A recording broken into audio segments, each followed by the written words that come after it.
સાહેબ મને લાગે છે કે મારા દીકરાનો પગ પણ થોડો વાંકો વળવા લાગ્યો છે. સંવેદના જ્યારે જન્મે ત્યારે સમય કાઢીને તમે ટપકાવી લો તો સરસ સાહિત્યનું સર્જન થાય. પણ એવું વિચારો કે હું આ રવિવારે સમય કાઢીને સાહિત્યનું સર્જન કરીશ તો ના થાય. હું તો તારું બાળક મોતના મુખમાંથી બહાર આવ્યું છે ને મેં 2-3 ઓપરેશન કર્યા છે ને તને કેમ આવો વિચાર આવ્યો? તમારી એક કવિતા તો માતાવાળી જે હતી એ તો મને એટલી બધી ગમેલી અને મેં તરત જ તમને ફોન કરીને કહ્યું હતું કે તમારી આ કવિતા તો મને ખૂબ ગમી છે. ત્યારે એના ફાધર મને એક વિચિત્ર પ્રશ્ન કરે છે કે મૌલિનભાઈ પહેલી કવિતા તો પ્રેમ જ લખાવે છે, ભલે સૌ કોઈ જુદા જુદા બહાના બતાવે છે. નવી સવારમાં હું રમેશ તન્ના આપનું ફરી એક વખત હાર્દિક સ્વાગત કરું છું. આજે આપણા મહેમાન છે એક ડૉક્ટર. આ એક એવા ડૉક્ટર છે કે જે પ્રતિભાશાળી ડૉક્ટર તરીકે તો છે જ, પણ આ ડૉક્ટર ઉત્તમ લેખક પણ છે. મેં જ્યારે એમના પુસ્તકો વાંચ્યા પહેલી જ વાર ત્યારે હું એટલો બધો રાજી થયો કે આટલું શ્રેષ્ઠ લખનાર ડૉક્ટર કોણ. તમને હું એમ પણ કહું કે મને શંકા પણ પડી હતી કે આ ડૉક્ટરે જાતે નહીં જ લખ્યું હોય, કોઈકની પાસે લખાવડાવ્યું હશે. એટલે મેં એમને અભિનંદન આપવા માટે ફોન કર્યો અને પછી આમ થોડીક નમ્રતા સાથે ગભરાતા પૂછી પણ લીધું હતું, મૌલિનભાઈ તમને યાદ હોય તો, કે આ ખરેખર તમે લખ્યું છે? એટલી ઉત્તમ ભાષા અને એટલું સુંદર ગદ્ય. તો એમના કુલ 2 પુસ્તકો થયા છે. એ બંને પુસ્તકો તમને અમે દેખાડી રહ્યા છીએ. સર્જનની સફર અને સર્જનની સંવેદના. કોઈ ડૉક્ટર સંવેદનશીલ હોય અને એ જે દર્દીઓ સાથે એમને પરિચય થાય અને દર્દીઓના જીવનમાં એક નવી સવાર લઈને આવે ડૉક્ટર અને પછી જે અનુભવો થાય એને લખે એટલે એટલી અદ્ભુત વાત થાય. એટલે અત્યારે અમે એમનો જે ઇન્ટરવ્યૂ કરી રહ્યા છીએ એ એક સર્જક મૌલિન શાહનો કરી રહ્યા છીએ. મૌલિનભાઈ નમસ્તે. નમસ્તે, કેમ છો? બસ મજામાં. ઘણા બધા દિવસોથી ઈચ્છા હતી કે હું તમને સ્ટુડિયોમાં બોલાવું અને તમારી સાથે વાતો કરું, કારણ કે હું તમારો વાચક છું. તમે તો ડૉક્ટર, તમે આ લેખનમાં કેવી રીતે આવ્યા અને શા માટે આવ્યા? પીડિયાટ્રિક ઓર્થોપેડિક્સ વિષયમાં નાના બાળકોની અમે સારવાર કરતા હોઈએ છીએ, જન્મજાત બાળકથી લઈને 18 વર્ષના થાય ત્યાં સુધી. અને ઘણા બાળકોની સારવાર ઘણી લાંબી ચાલતી હોય છે. ક્યારેક આપણને પ્રશ્ન પણ થાય કે જો આટલી બધી તકલીફ જે બાળકોને પડે છે અને એમના પેરેન્ટ્સ કે માતા પિતા એવો અનોખો અભિગમ ધરાવે છે, એટલી બધી અગવડો દુઃખ હોવા છતાંય હંમેશા હસતા દેખાતા હોય છે, તો એ કન્સલ્ટિંગ ટેબલની બીજી બાજુની સંવેદનાઓ જાણવાનું મને આમાં તક મળી છે. અને ઘણા બધા એવા પ્રસંગો સર્જાયા કે એ પેરેન્ટ્સના અભિગમને માંથી આપણને શીખવા મળે. આ બધી વાતો હું ટૂંકી વાર્તામાં ફેસબુક પર કે મારા સોશિયલ મીડિયામાં પબ્લિશ કરતો અને ઘણા બધા લોકોને બહુ આનંદ થતો. હવે એક વખતની વાત છે, દાહોદ પાસેનું એક ગામ જેમાં એક બહુ જ સિનિયર જનરલ પ્રેક્ટિશનર જે આશરે 50 વર્ષથી પ્રેક્ટિસ કરે અને એમના ગ્રાન્ડસનને હિપ જોઈન્ટમાં ઇન્ફેક્શન થયું. હવે એ લોકો આસપાસના જિલ્લાઓમાં બહુ જ બધું ફર્યા અને 1 મહિના પછી એ લોકોને કોઈકે એડ્રેસ આપ્યું, મારી પાસે આવ્યા. એ બાળકની સફળ સર્જરી થઈ, સારું થયું. પણ એમણે જતી વખતે મને એક વાત કરી કે મૌલિનભાઈ, હું આટલા લાંબા સમયથી પ્રેક્ટિસ કરું છું પણ મને પીડિયાટ્રિક ઓર્થોપેડિક્સ શું છે એ ખ્યાલ નથી. કદાચ મોટા શહેરોમાં આ વિષય વિશે અવેરનેસ છે પણ નાની જગ્યાઓમાં ના હોવાના કારણે ઘણા બધા બાળકો સ્પેશિયલાઇઝ્ડ ટ્રીટમેન્ટથી વંચિત રહી જાય છે. અને ત્યારે મને લાગ્યું કે આ વાર્તાઓના માધ્યમથી સમાજના એ ખૂણે આપણે પહોંચી શકાય અને આ બધી સ્ટોરીઝ એ ડાયલોગ્સ દ્વારા આગળ વધતી અને પોતાને જાણે આપણે ચર્ચા, તમે મારા કન્સલ્ટિંગ રૂમમાં બેઠા હો એવું જ તમને અનુભવ થાય. અને એક સ્ટોરીમાં એક મેસેજ છે એક મેડિકલ કન્ડિશનનું તમને ભણાવવાની દ્રષ્ટિએ નહીં, પણ તમને ડાયલોગ્સથી એ રોગ શું છે, એની સારવાર શું હોઈ શકે એની માહિતી મળે. અને બીજું કે કન્સલ્ટિંગ ટેબલની બંને બાજુ કેવા અનુભવો કે કેવા એક્સપ્રેશન્સ આકાર લેતા હોય છે. ઘણીવાર ડૉક્ટર તરીકે જે અમે નિર્ણય લઈએ છીએ એમાં મેડિકલ કરતાં માતા પિતાના હૃદયમાં શું આવેગો સર્જાશે અને તે કઈ રીતે એને રિએક્ટ કરશે એ સમજીને પણ અમારે સારવાર કરવાની હોય છે. ઘણા દર્દીઓ કે સાહેબ તમે અમારા માટે ભગવાન છો, પણ હું કહું અમે ભગવાન નથી, આપણે ભાગીદાર છીએ બાળકની સારવારમાં. એટલે જ્યારે તમે ભાગીદાર થાવ છો, તમે રોગ વિશેની સમજ આપો છો, તો એક ઉમદા પરિણામ આવે છે.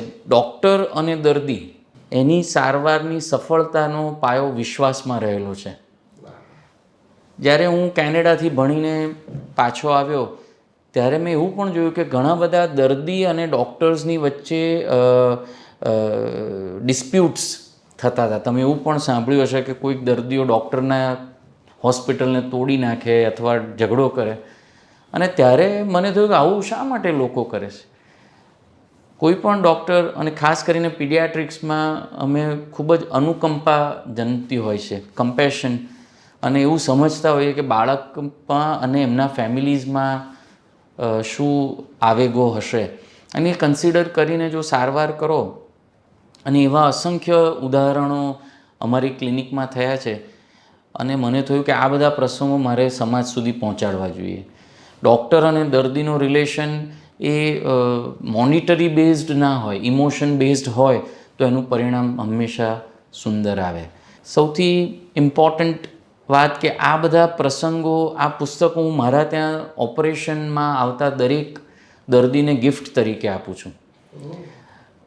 માતા પિતાને સૌથી વધારે સમય જ્યારે એમનું બાળક ઓપરેશન અથવા હોસ્પિટલમાં આરામમાં હોય ત્યારે જ મળે છે. ત્યારે કોઈ મા બાપને કમ્પ્યુટર ચલાવવાનું મન ના થાય, પણ આ બાજુમાં પુસ્તક હોય એ વાંચે. અને આ પુસ્તકમાંથી એ લોકોને ઘણી બધી શ્રદ્ધા મળે છે, ઘણો આત્મવિશ્વાસ આવે છે કે એ કઠિન સંજોગોમાંથી પસાર થવાનો. એટલે આ કેટલાક કારણો હતા જે મેં પુસ્તક લખવાની શરૂઆત કરી. અને પછી એટલા બધા પોઝિટિવ ફીડબેક આવવા લાગ્યા એટલે મને લાગ્યું કે મારે આ મારું નિત્યક્રમ કન્ટિન્યુ કરવો જોઈએ. અને એટલે મારું બીજું પુસ્તક સર્જનની સંવેદના પછી સર્જનની સફર પણ પબ્લિશ થયું. જો દર્દીઓના પોઝિટિવ એક્સપિરિયન્સીસ વિશે લખું તો હું બીજું એક પુસ્તક લખી શકું. એટલા બધા અનુભવ મેં જોયા છે. મોલિનભાઈ, આ તમારી ભાષા ક્યાંથી આવી? કારણ કે તમે એક ઉત્તમ, નીવડેલા અને સંવેદનશીલ સર્જક છો. મને એક અનુભવ તમે કરાવ્યો તો એ મારે નવી સવારના પ્રેક્ષકોને કહેવો જોઈએ કે અમે એક ગામમાં કામ કરતા હતા. એ ગામે અમને દત્તક લીધા હતા અને અમે એ ગામ માટે કામ કરતા હતા. તો એક ઠાકોર જ્ઞાતિનો કિશોર હતો, એના પગમાં પ્રોબ્લેમ હતો. તો મેં ત્યાંથી જ એ ગામમાંથી જ એ જે એને પ્રોબ્લેમ હતો, હરપાલ ઠાકોર એનું નામ, એના ઘરમાંથી જ મેં મૌલિનભાઈને ફોન કર્યો. મેં કીધું મૌલિનભાઈ આવું છે ને તમે સપોર્ટ કરશો? એટલે મૌલિનભાઈએ મને તરત જ હા પાડેલી કે બિલકુલ ચિંતા ના કરતા, પહેલાં તો એને કહો કે મને મળવા આવે. અને પછી મેં પરસ્પર સમય નક્કી કરીને એમની હોસ્પિટલમાં હરપાલ અને એના માતા પિતા ગયા. અને એ ઉંમરમાં મોટો હતો એટલે પણ એમણે જોડે રહીને બધી સગવડ કરાવી અને પછી એની સર્જરી થઈ. અને અત્યારે હરપાલ એકદમ બિલકુલ ચાલી શકતો નહોતો, ડિપ્રેશનમાં જતો રહ્યો હતો અને કેટલા બધા સમયથી તો એ કશું કરી શકતો નહોતો, પણ હવે તો એ સરસ વિડીયો એડિટર બની ગયો છે. તો આ પણ એમની એક ઓળખ છે. તો સંવેદના તો તમારી પાસે છે, એ બહુ મોટી વાત છે, બધા પાસે નથી હોતી. પણ મારે એ જાણવું છે કે તમારું વાંચન નાનપણથી જ હતું કે? વાંચન તો હતું જ, પણ હું ગુજરાતી માધ્યમમાં ભણેલો છું. થોડું કવિતાઓનો પણ મને શોખ. કઈ સ્કૂલમાં ભણ્યા છો તમે? હું વિદ્યાનગર હાઈસ્કૂલમાં ભણેલો. અચ્છા. અને કપાસી સાહેબ હતા ત્યારે? હા, કપાસી સાહેબ હતા. એ નિવૃત્તિ નજીક હતા, પણ અમે એમને કામ કરતા જોયેલા, વિનોદ જાની અને એમના ભાઈ સનત જાની. એટલે વિદ્યાનગર હાઈસ્કૂલમાં ભણતા વિદ્યાર્થીઓના કોઈ પણ પ્રયત્ન વગર એમની અંદર ભાષા આકાર લેતી હશે એવું માનું છું. અને પછી કવિતાનું સર્જન અને સારા વ્યક્તિઓને મળવાથી પણ તમે ઘણું ખરું શીખી શકો છો એવું લાગે છે. અને અનુભવો સાચા હૃદયથી તમે લખો તો એ ઉત્તમ. મેં એવું જોયું છે કે બહુ ભારે ભાષા વાપરવાથી કોઈના હૃદય સુધી પહોંચી શકાતું નથી, પણ જીવનની દિનચર્યામાં વપરાતા શબ્દોનો કે વાક્યોનો ઉપયોગ કરીને પણ તમે મેસેજ આપી શકો. એક એટલું સુંદર ઉદાહરણ હું તમને આપું છું. મારા એક સર્જનની સંવેદના પુસ્તકનું પહેલી વાર્તા છે અનોખો અભિગમ. આ વાર્તા ટૂંકમાં કહું તો એવું છે કે એક બાળકને ઇન્ફેક્શન થયું છે પગમાં, અને એ આખા શરીરમાં પ્રસરી ગયું છે, અને એ બાળકના શ્વાસ પણ બંધ થઈ ગયા છે. અને એવા સંજોગોમાં પીડિયાટ્રિક ઇન્ટેન્સિવિસ્ટ ટીમ એને CPR કરી રહી છે, અને એમાંથી બાળકના શ્વાસ પાછા આવે છે. અને પછી એને બહુ જ જટિલ ઇન્ફેક્શન છે, મારે એને 2-3 વાર ઓપરેશન કરવું પડે છે, અને ધીમે ધીમે એમાંથી એ બહાર આવે છે. છોકરો ચાલતો થાય છે, એને બેલ્ટ પહેરાવ્યો છે. ત્યારે એના ફાધર મને એક વિચિત્ર પ્રશ્ન કરે છે કે મૌલિનભાઈ, હું આને ટાઇકોન્ડોમાં મોકલી શકું?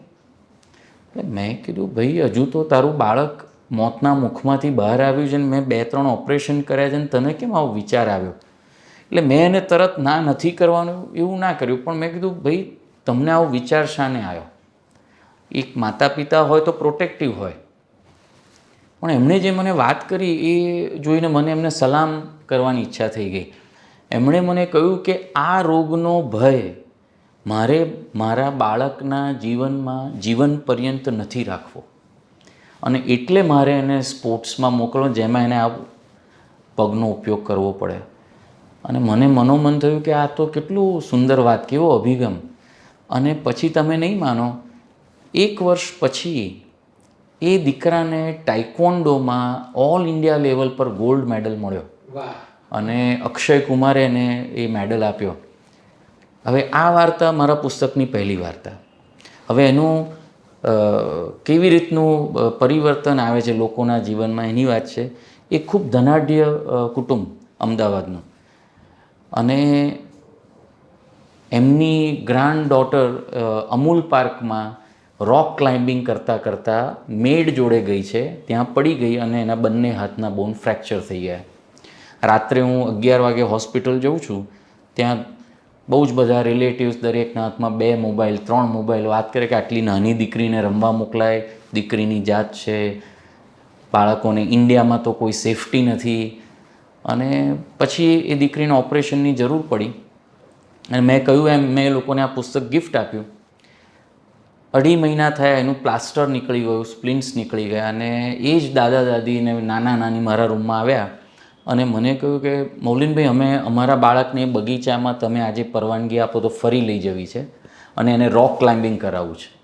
એટલે મેં કીધું કે પહેલાં તો તમે લોકો એવું કહેતા હતા કે બાળકને રમવા ના લઈ જવાય અને સેફટી નથી, અને એમણે એવો જવાબ આપ્યો કે તમારું પહેલું સ્ટોરી સાંભળીને અમને પણ થયું કે અમારે જો અમે બાળકને ના પાડીશું તો એ અમૂલ પાર્કનો ડર એ આ બાળકના જીવનમાં હંમેશ માટે રહી જશે, અને એટલે અમારે આ ડર એના મગજમાંથી કાઢવો છે. તમે કહો એટલે પહેલું કામ અમે એને એ જ બગીચામાં લઈ જઈને રમાડવું છે. વાહ વાહ વાહ વાહ! તો આ પુસ્તકની સિદ્ધિ હશે. અને આવા અસંખ્ય ઉદાહરણો છે, ને એટલે પછી એ વાર્તાઓ લખવાનું મેં કન્ટિન્યુ રાખ્યું. અને એ ઘણીવાર આ બધી વાતો આપણા સ્મૃતિપટ પરથી વિસરાઈ જતી હોય છે, પણ એ જો તમે ટપકાવી રાખો છો તો એ એક હંમેશ માટેનું સાહિત્ય બની જતું હોય છે, અને આપણા ગયા પછી પણ કદાચ એ લોકોને કામમાં આવશે. ઓર્થોપેડિક્સના બહુ જ સિનિયર ડૉક્ટર અમદાવાદના થઈ ગયા, ડૉક્ટર દિનુભાઈ પટેલ, જેમની હેઠળ ઘણા બધા લોકોએ ટ્રેનિંગ લીધી. આજકાલ જ્યારે લોકો મારી સ્ટોરીઝ ને વાર્તાઓ વાંચે તો બધા એવું કે અમને દિનુભાઈ પટેલ યાદ આવે છે. એટલે સાહેબનું ઉત્તમ સર્જન હતા, પણ એમનું સાહિત્ય સર્જન પણ એટલું સરસ હતું કે લોકો એમને એમના સાહિત્યના કારણે પણ યાદ રાખે છે આજે. એટલે આ બધી વાતો લોકો સુધી પહોંચે તો આપણા સમાજમાં ખરેખર એક પોઝિટિવ વાત પ્રસરે, એક નવી સવાર તો ઉગે. મોલીનભાઈ, બીજો એક કિસ્સો સાંભળવો છે. બીજો એક કિસ્સો બહુ જ, અમે જે બાળકોના પગ વળેલા હોય એને નોક નીઝ અથવા બોઈંગ ઓફ લેગ્સ કહીએ છીએ. વિટામિનની ઉણપના કારણે બાળકના પગ વળી જાય, સીધા ના હોય.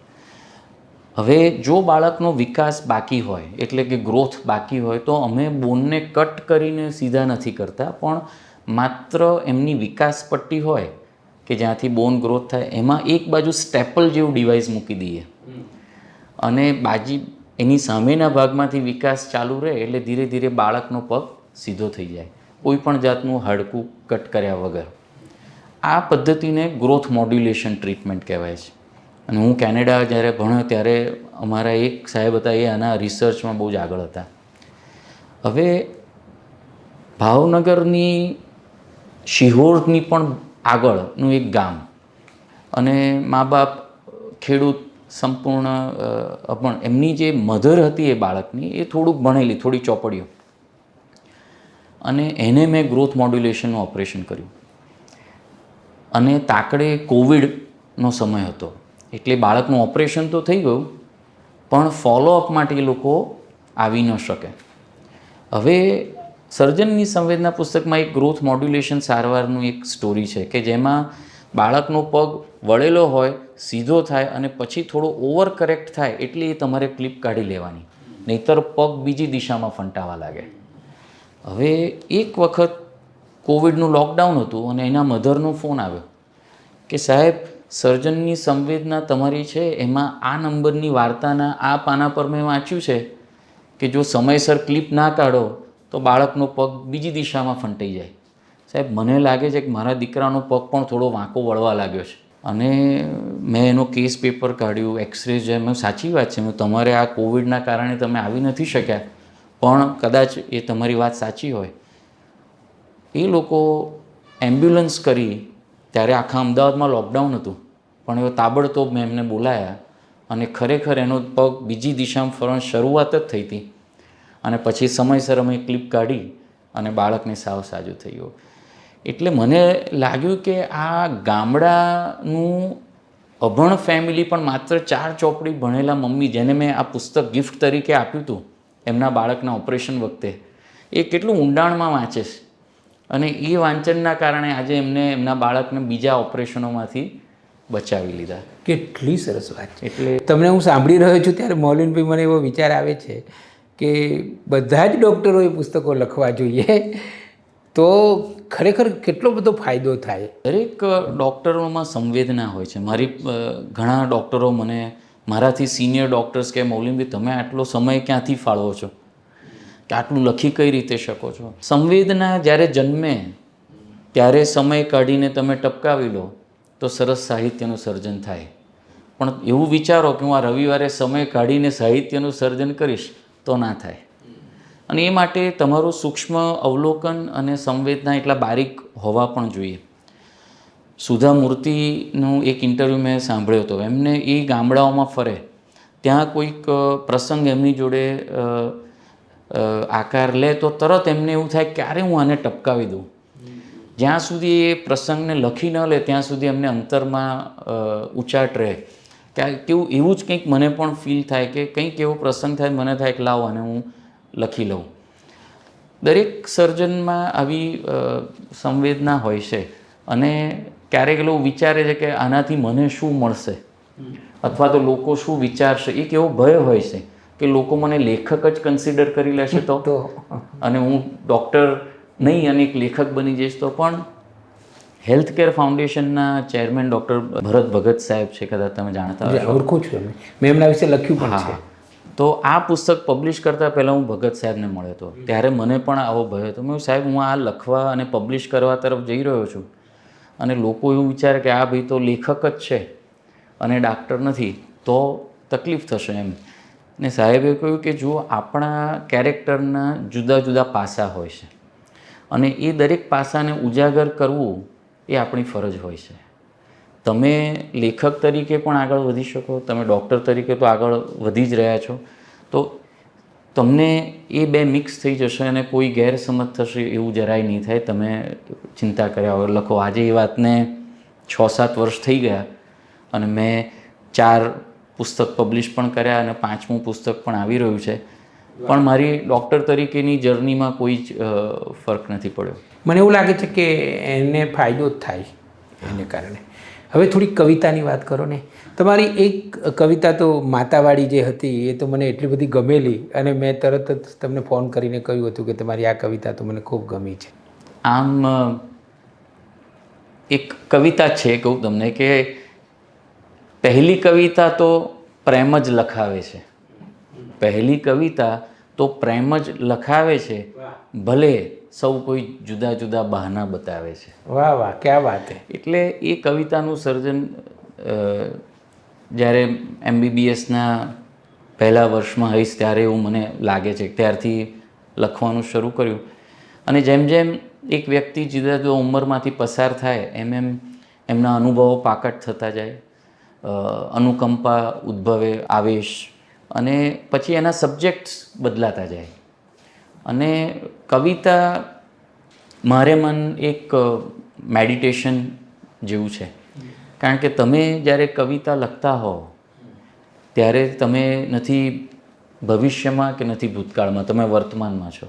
એટલે તમે તમારી આસપાસનું બધું જ ભૂલીને એ કાર્યમાં જોડાઈ જાઓ છો. એટલે હું મારા મિત્રોને ઘણીવાર વાત કરું કે ખૂબ જ બિઝી OPDનો દિવસ હોય, 25-30 દર્દી જોયા હોય, પણ જ્યારે મારી સામે કોઈક લેખક એમના બાળકને બતાવે, કોઈક સંગીતકાર આવે, કોઈ રેડિયો જોકી આવે અને અમે કવિતાનું અથવા ગઝલના આપલે કરીએ તો એકદમ રિફ્રેશ થઈ જાઉં હું. અને એટલે એ જ વસ્તુ છે કે એવું કહેવાય, ડૉક્ટર સુધીર શાહ સાહેબનો મેં ઇન્ટરવ્યૂ જોયો હતો કે કવિતા, આર્ટ એ આપણા લેફ્ટ સાઈડના બ્રેનમાં જન્મે છે અને આપણું ઇન્ટેલેક્ટ, આપણું પ્રોફેશન એ આપણા રાઈટ બ્રેનમાં હોય છે. તમે તમારા લેફ્ટ બ્રેનને જેટલું એક્ટિવ રાખો એટલું જ રેઝિલિયન્સ તમારા રાઈટ બ્રેનમાં. તમે બધા જ કામ થાક્યા વગર તમે સવારનું પહેલું દર્દી જે ફ્રેશનેસથી જુઓ એટલી જ ફ્રેશ મૂડમાં તમે છેલ્લું દર્દી જોઈ શકતા હોવા જોઈએ. એટલે કવિતા લખવાનું કારણ આ રેઝિલિયન્સ જાળવવાનો છે. પહેલાં હું માત્ર મારા માટે લખતો, મારા માટે એટલે નિજાનંદ માટે, અને હું અમુક મિત્રોને ફોરવર્ડ કરતો. પછી મને ઘણા કે તમે કેમ પબ્લિશ નથી કરતા? એટલે મેં કહ્યું ભાઈ હવે મારી કવિતામાં લોકોને શું રસ પડે? પણ ડૉક્ટર મનીષ શાહ કરીને સુકૃત હોસ્પિટલ મણિનગરમાં એક સિનિયર ઓર્થોપેડિક સર્જન છે, મારા મિત્ર જેવા, એમણે મને ઘણીવાર કહ્યું કે તમે આનું પુસ્તક છપાવો. હું એમને અવગણતો એમની વાતને. એક દિવસ દિવાળીના સવારે એ મને એક કેલેન્ડરના તારીખને એની સામે મારી 12 ગઝલ છપાયેલી હતી અને મને એટલો બધો આનંદ થયો એ પાના ઉથલાવવામાં. અને મેં સાહેબને ફોન કર્યો, મેં સાહેબ મને બહુ આનંદ થયો આ જોઈને. એમણે કહ્યું કે તને જો આ 12 ગઝલ જોઈને આનંદ થાય છે તો ગઝલનું આખું પુસ્તક તારું હશે તને કેટલો આનંદ થશે. અને એમણે બીજું કહ્યું કે તમે જ્યારે જીવનમાંથી વિદાય લો છો તો એની સાથે આ કવિતાઓ પણ વિદાય થઈ જશે, પણ જો એ કોઈ પુસ્તકમાં હશે તો એનો ઉપયોગ ઘણા લોકો કરી શકશે. અને મને એમની વાત સ્પર્શી ગઈ અને પછી અમારે કિરણભાઈ જોડે મુલાકાત થઈ અને આ વાત એટલી સાચી કે એ જે મેં મારી અમુક ગઝલોને મેં કમ્પોઝ કરી હતી મ્યુઝિકલી, આપણે જ્યારે ટ્રાવેલ કરતા હોઈએ, અને એ કમ્પોઝિશન્સ મને વારંવાર ગાવાથી પછી એનું મ્યુઝિકલી અમે કમ્પોઝ કરાવી અને એનું એક આલ્બમ પણ છે, લાગણીના મિજાજ, જે મારું પહેલું પુસ્તક છે. એટલે કવિતાઓમાં એવું હોય છે, પ્રખ્યાત ઋષિ કવિ રાજેન્દ્ર શુક્લા સાહેબ મારા સાહિત્યના પણ ગુરુ છે, અને એમણે કહ્યું કે તમે કવિતા લખી અને એને છૂટી મૂકી દો અને જે એ વ્યક્તિ એને વાંચીને એમની રીતે મૂલવશે એની મજા હોય છે. એટલે મેં રમેશભાઈ માટે કંઈક લખ્યું એમના કેરેક્ટર વિશે લખ્યું અને હું એ મૂકું છું. હવે કોઈક વ્યક્તિ એ એમના વિશે વિચારીને લખે કે કોઈ એટલે એની મજા અલગ હોય છે. અને કવિતા એ ખૂબ આનંદ આપતી વાત છે. તો આ હતી મુલાકાત મૌલીનભાઈ શાહ સાથેની. ડૉક્ટર મૌલીનભાઈ, સાહિત્યકાર મૌલીનભાઈ, એક સર્જક, અને અહીંયા એમનો આખો હૃદયભાવ આપણે જાણ્યો અને કેટલી સંવેદના સાથે અને એટલી જ પ્રતિભા સાથે તેઓ શબ્દ સાથે સર્જનાત્મક કામ કરી રહ્યા છે. મૌલીનભાઈ, તમે નવી સવારના સ્ટુડિયોમાં આવ્યા, તમારો હૃદયથી આભાર માનું છું અને શુભકામનાઓ પણ આપું છું કે તમે ઉત્તર વધારે ને વધારે લખતા રહો અને ગુજરાતી સાહિત્યને સમૃદ્ધ કરતા રહો.